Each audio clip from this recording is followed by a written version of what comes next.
Good day, everyone. Time now for Weather in General with Weather News with J7409.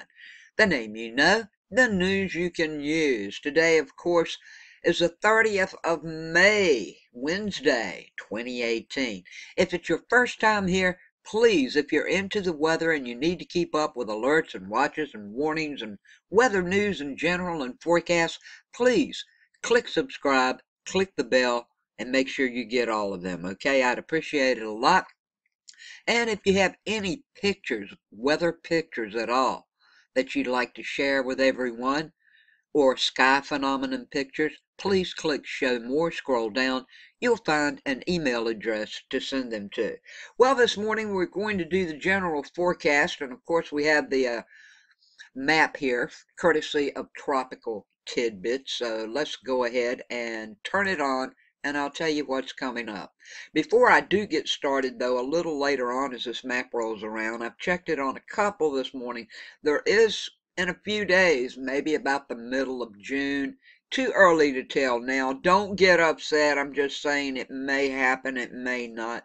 We have a little system that's coming up again. It could go over Florida and ride up the coast, or maybe go into Florida somewhere, Georgia somewhere, or Florida, just anywhere up in this coast. It might fizzle out and do nothing. Then again, it could come over towards Texas, Louisiana, Mississippi, those areas. But right now, it's nothing. I just want to bring that to your attention in case you see something pop up. What's going on today? Well, okay, here we go. Currently, Tropical Depression Alberto continues to lift northward across the western border of Tennessee and Kentucky. It remains a focus for organized convection near the center, as well as all of the widespread thunderstorm activity is putting out. All of this stuff is very evident early this morning over the deep south. Now, a separate axis of enhanced rainfall also has focused over the interior Carolinas, giving favorable weather, okay, favorable orographics of this system, giving substantial tropical moisture accompanying this slowly weakening tropical cyclone. Remember, I always called it the little storm that didn't want to die. Well, intense rainfall capable of producing flash flood conditions will remain a possibility, particularly along Alberto's forecast track. Likewise, with the history of such the issues already noted in North Carolina. North Carolina is where two people died from Alberto with all the rain that it put down, and a tree hit a car and killed both of them.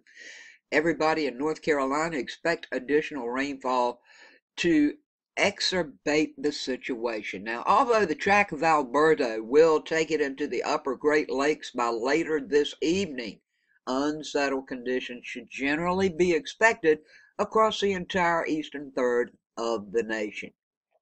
Now, along a stall frontal zone arching northeastward away from the Texas Panhandle toward western Oklahoma, this will be a favorable corridor for severe thunderstorms.